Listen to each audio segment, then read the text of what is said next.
Your Excellencies here present today, distinguished guests, ladies and gentlemen. For a disclaimer, please, I know there are generals here in the army. I am not a military general. Before I invest in trouble, we are here for Taravest. I don't want to invest in trouble. I want to leave this place in peace.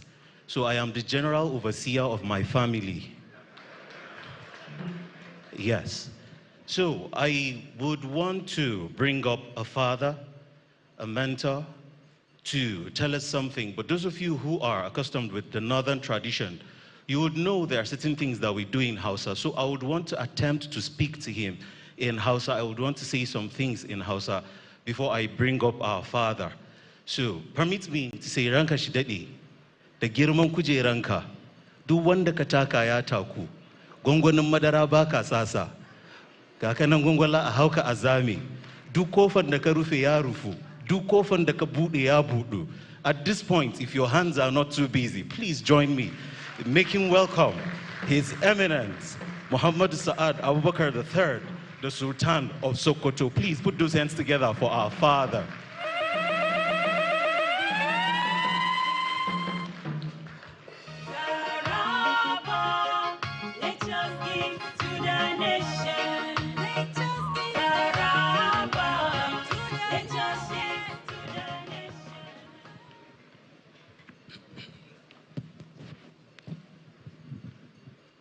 أعوذ بالله من الشيطان الرجيم بسم الله الرحمن الرحيم وصلى الله على النبي الكريم.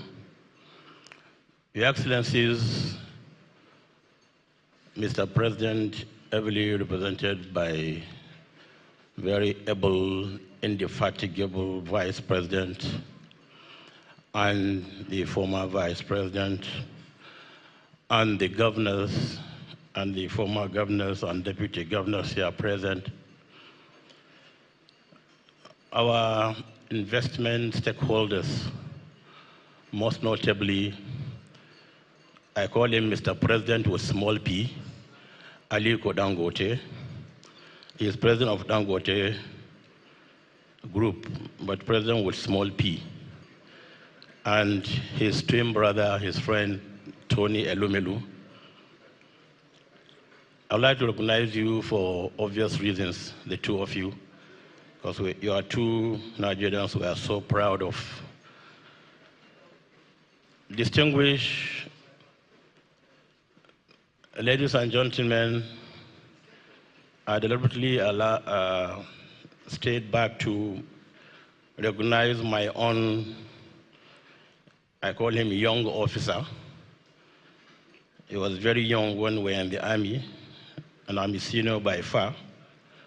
So I call him young officer, but the young has grown. It's somebody I personally am so proud of, so many years of working with him. In my 18 years as Sultan, he had been very close. Today, as the wish of Almighty, he is here as the governor of this beautiful state, Taraba. I recognize, I call him Kefas, and he remains Kefas. We thank Almighty Allah subhanahu wa ta'ala for bringing us. But we always remember what Almighty Allah has done to us, and has always been very kind to us in our lives, not because we are different from other human beings or other beings in the world, but we are one big family. And of course, whenever we start a program like this, we greet all of you, all our brothers and sisters here and those watching in the best form of greeting. I say Assalamu alaikum wa rahmatullahi wa barakatuh.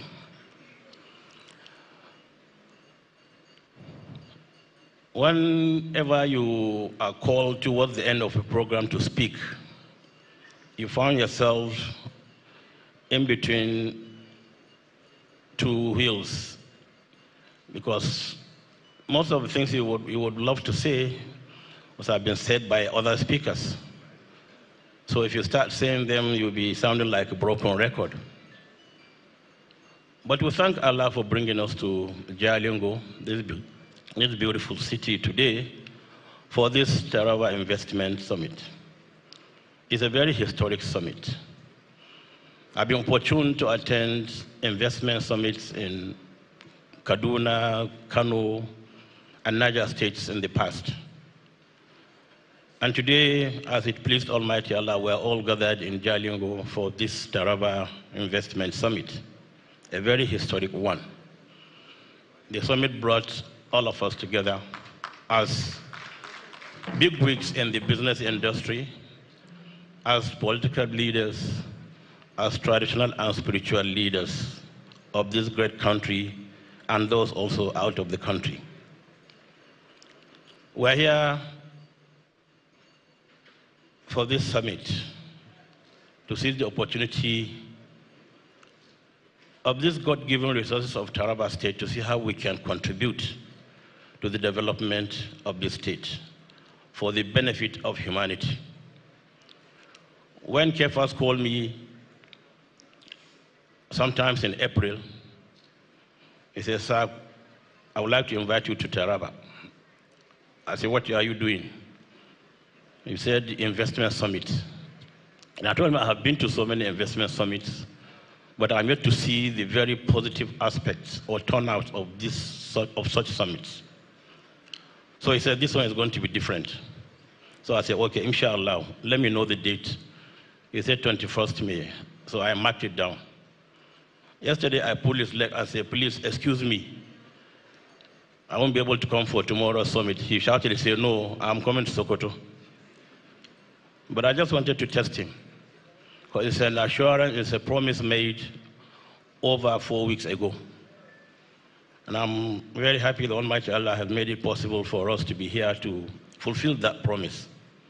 So, Kefas, we are very happy for you, for bringing this distinguished ladies and gentlemen of high repute from across the world to Taravest to see how they can invest and support the development of Taravest. And I have always said, whenever any place is developed in this country, it's Nigeria that is being developed.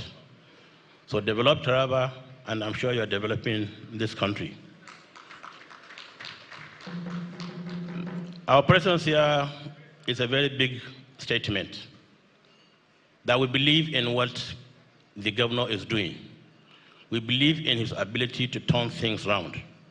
We believed he has that strength and, of course, youthfulness. I heard they call him chief whip of the governors. And I know why. Because as a soldier, he wouldn't have gotten any better name than being chief whip, to whip in other civilians in line. Because most of the governors are civilians. But having been through the military, I think you're at a very good place to whip them in line to do what is right always in such a disciplined manner. So our presence here is to show that, yes, we believe in this program for today for the development of Taravest. As spiritual and traditional leaders, we've always reached out to people, to our political leaders, to please do something and change the scenario. There had been very negative scenario in the country in the past couple of years. In Taravest, it's been that bad. But at least today, we have that confidence, say, yes, somebody somewhere is doing the right thing, being very pragmatic in handling the affairs of Taravest, and everybody can come to Taravest peacefully and invest. And I think it's important for us to know that no matter how much you try to lure people to come to your place, if there's no security, they won't come. It's been said before. But in the past 2 years, and I've been discussing with Kefas, and I've seen a lot of changes. Taravest is being more secure than it used to be, and people can come in peacefully. And I believe that. And that's why we're here as traditional and religious leaders to give give you that moral and spiritual support as you struggle to make Taraba a much better state than you made it, and also to lay stronger foundation for whoever comes behind you to continue to build, so that we will have a very peaceful and developed state. But as I've said, things are changing very positively, and I mean it. Because by what we've been discussing with him, and I know what plans he has, and he needs our prayers, he needs our support, and I want to assure you, you have our support 100%. And I believe you deserve to be supported by all, because seeing even the former Vice President Atiku Abubakar here, that shows that at least you are in his good books. Try to be in the good books of all, but try to fear Almighty God whenever you are doing things. Because in the affairs of people, fear God. But in the affairs of God, fear nobody. And I think it's important for us to always bring such issues up as we have learned in the past. And I believe, as the last speaker said before me, I think, okay, it was Tony, no matter what you do, what you have to do, you cannot develop without power. I was asking the governor whether the Kashimbila Dam has been completed and is running. He said only about 30–40%. We need it 100%. I think we have to focus on that, because if that dam had been completed and generating power, a lot of problems we are having with power would have been history by now. But it took so many years for successive governments to really work on that. I think we must concentrate in that direction, complete the whole project, let it give power to everywhere, not only in Taraba, but all around the Northeast and in the country in general. So I'd like to thank you most sincerely for inviting us, and we thank you on behalf of my colleagues, the traditional leaders in this country. The ONI was supposed to be here. I spoke with him last night, and he was not aware that he had been invited, but he was in Ife as at last night, and he said he wouldn't be able to make it because there's no airport at Ibadan, it's closed down. He couldn't drive. So I told him that, well, since I'm here as the national chairman, and you are the co-chairman, whatever I say, I will hold you responsible. You will also know that I am holding you to it, and you must accept whatever I said. So on behalf of all traditional leaders in this country, we assure you, Kefas, of our total support, not only in Taraba, but across the country. There are so many traditional leaders who are into businesses. You can reach out to them, like Oni is one of them. They have links, they have reach to so many people across the world. And in our, I won't say shadow, under our umbrella, under our, well, let me say shadow, you can hide under us and do whatever you think is right, but don't do wrong things. If you do wrong things, we'll pull your ears and we'll correct your mistakes. So we thank you, thank His Excellency, the Vice President, for coming, and thank you too, thank all of you here for being part of history. We're happy to have you here.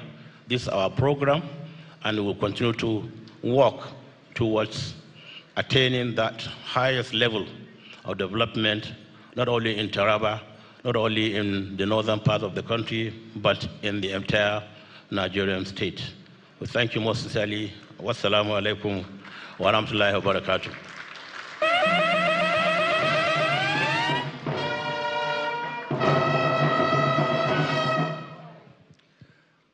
Well, by the way, there was something like a communication gap, because Oni of Ife, the royal father extraordinaire, actually has a representative here. Oh, I hear that the Oni has landed. Let's just say KBC. Let's have KBC here. Ironiu.